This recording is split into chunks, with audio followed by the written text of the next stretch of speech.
po kagaya mong bobo. Kahit saan daw ako pumunta, pag ipakita lang daw yung ID niyang military, matatakot na daw po. Go ahead! Isumbong mo ako, mag-uuntog-untogin ko ang ulo ng mga tulfong yan. Matindi talaga to. Susubukan kong angas nito ngayon. Siga ka pala. Hahanapin kita at palalabasin kita kahit sa panty sa singit ng misis mo. Si Eva Jane, 28 years old, lakas loob na nagpatulfo ho sa bitag lumapit ho. Kanyang inarereklamong ex-boyfriend na nagmamalaking dati raw militar at gustong makipagbalikan sa kanya. Kaya lang, ayaw na ho ng girlfriend sa sobrang panlalait, pambabastos kuminsan, pagmumura sa kanya, tinatawag tanga, hinahatak na parang akala mo kinakaladkad lang, banta ng kanyang ex-military boyfriend kapag hindi kita makuha ng santong dasalan, sa santong paspasan kita dadaanin. Makipagbalikan ka sa akin dahil kung hindi, ako ang kikitil sa buhay mo. Ako po si Jen Fernandez at ako yung humihingi po ng tulong sa inyo. Tsaka dahilanan po na ginawa sa akin ng ex-boyfriend ko na si Alren Paite. Isa po siyang ex-military. Nakilala ko si Alren Paite sa Facebook at nagsama kami sa isang bubong. Nagsama kami ng 2 months nung nalaman ko na may asawa siya. Nung hiniwalayan ko po siya, hindi po niya natanggap. Sinisiraan niya ako sa social media, sa Facebook, sa mga friend ko. Nagsasend po siya ng mga nude pictures at sinabi niya sa akin na ako daw iyon. At sinabi niya akong pukpuk ako at malandi. Dahil ang Facebook account ko po ang ginagamit niya dahil hinank niya po ito. Sirang-sira na po kasi ako sa pamilya ko at mga kamag-anak ko, mga kaibigan dahil sa ginagawa niya po. Ako'y magtatanong lang muna sa iyo. Nung una mo siyang nakilala, mabait ba to o nagpasikat lang sa iyo? Sinasabi niyang militar siya kasi makihihiya ng militar tong ginagawa. Kaya ako'y palagay ko reservist tong putok sa buho na to. Hindi talaga militar to, nag-uniforme lang. Nagmamayabang lang to.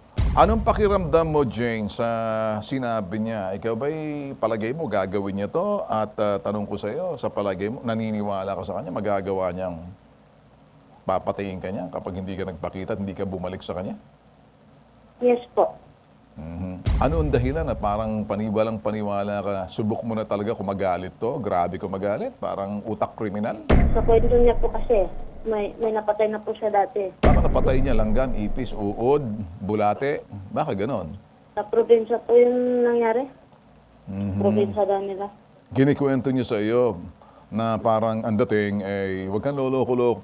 Parang gusto niya sabihin, may napatay na siya sa probinsya. Ganun na? Yes. Opo. Abay, ano daw yung napatay niya? Barkada niya po, nasaksak niya daw. Sa paniwala mo, pwede niyang gawin din sa iyo, kaya natakot ka. Opo. Malimit ka bang laitin ito, tawagin kang boba, tanga, na parang hindi ka nare-respeto? Ganun naman ang ginagawa sa iyo? Opo. Pinagkakalat niya po yan sa social media eh. Kumusta naman ang sabi ng mga ito'y pamilya mo sa nangyari? Nahihiya sila o napapaniwala sila na ikaw yung litrato kahit na dinoktor, hindi ikaw yon kaya ka lumapit sa amin? Nabigla po yung magulang ko. Tapos yun, tinakwil po ako bigla. Tinakwil ka? Opo. Sinabi mo ba sa nanay mo, Jay, na hindi ikaw? Nay, hindi ako yan. Hindi kakalukuhan yan.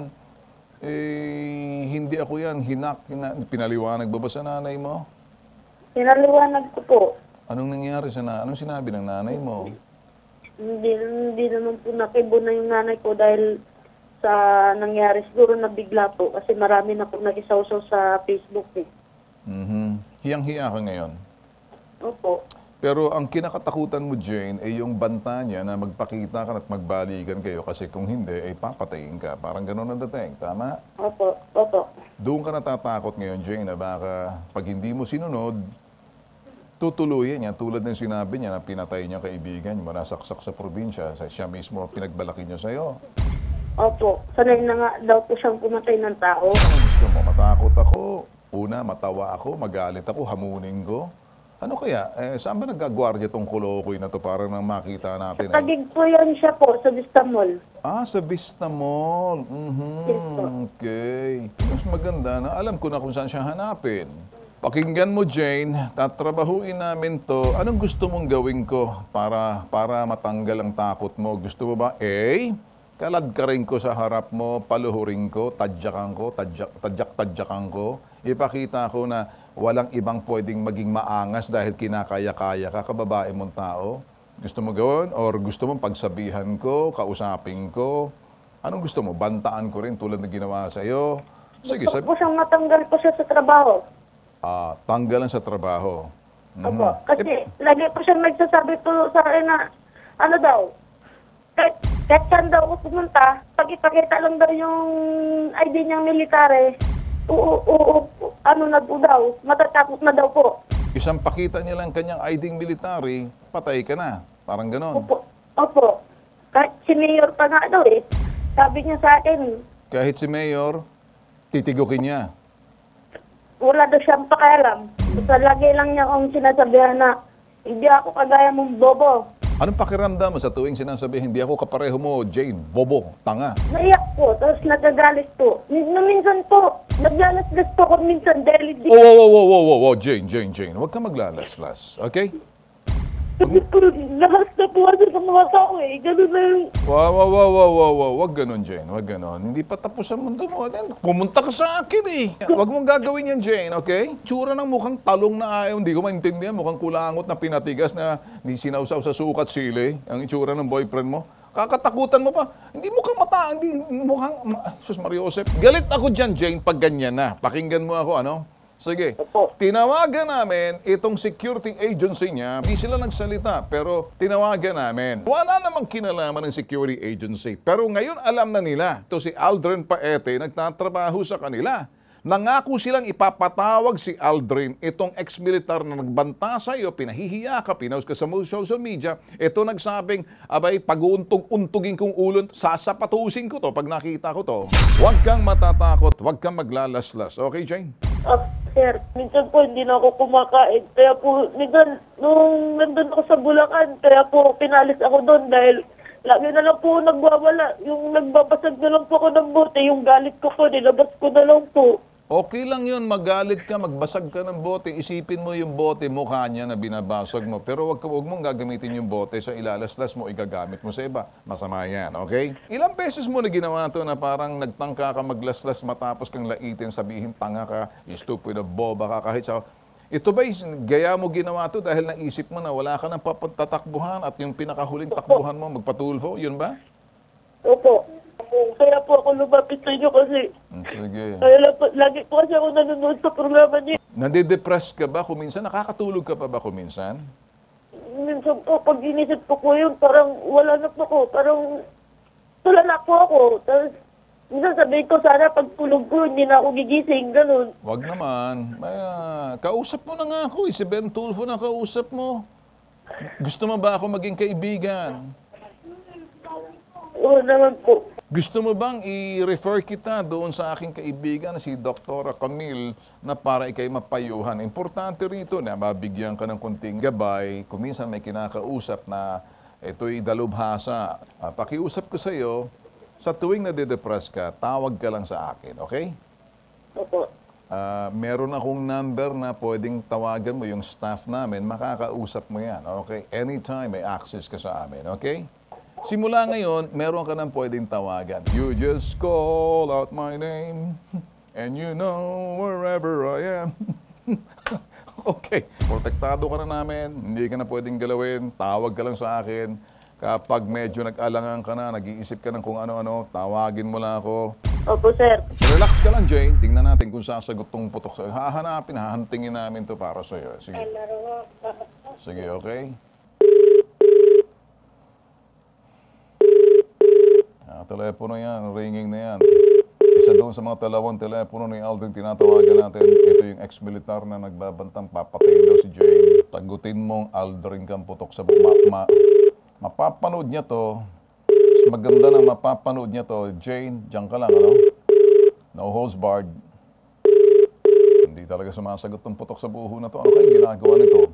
Kung kayo'y nanonood ng aming digital channel, unfiltered pa kung aking sasabihin. Na akong pakialam, masasapak ko tong kolokoy na to eh. Gusto kong matanggal yung galit mo. Sa kanan mo si Ben Tulfo, sa kaliwa mo si Rafi Tulfo. Sa harap mo, sa likod mo, si Erwin Tulfo. Naka-triangle formation kami. Walang pwedeng gumalaw sa'yo. Ngayon, sabihin mo kay Aldrin. Sabihin mo kung anong gusto mo sabihin. Simula ngayon, hindi mo na ako pwedeng takutin. Putok sa buhok ang Aldrin ka. Kargo na ako nitong si Ben Tulfo na sinasabi mong uuntog-untugin mo. Pag uuntog-untugin kong ulo nito, kikis-kis ko yung ulo niya sa itaas at ulo sa gitna sa semento para mapudpud. Okay na sa'yo? Sige. Kausapin mo. Ilabas mo ang galit mo. Gusto kong wala ka ng takot sa kanya. Umpisahan mo. Hindi na po ako takot sa'yo. Lumapit na po ako kay Sir Ben Tulfo na sinabi mo na kahit magpatulpo ako, go ahead. Nag-untog-untogin mo sa mga tulpo. Pag-untog-untogin, ha? Sige. Makatikim ka na yan kay Sir Ben Tulfo sa bitag. Kakampi ko na si Sir Ben. Miyembro na ako ng Bitag Community Brigade. Membro na ako ng Bitag Community.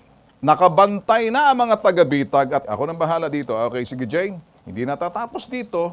May part 2 to rito. Lagay muna ang mukha nitong si Aldrin Paete. Makinig ka, Aldrin. Ako na nagsasalita sa iyo rito, Aldrin. Lamang kinaladkad mong pangalan ng mga Tulfo, ang pag-uuntog-untugin mo mga ulo namin na go ahead, magsumbong ka. Siga ka pala. Hinamon mo ako. Hindi kita atrasan. Magtago ka na, maipot kasing lawlaw na karusunsilyo, magtago ka sa panty at palda ng misis mo. Hahanapin kita at palalabasin kita kahit sa panty sa singit ng misis mo. Malalaman mo kung paano pasisikipin kong mundong ginagalawan mo. Kilala ko ang may-ari ng security agency mo.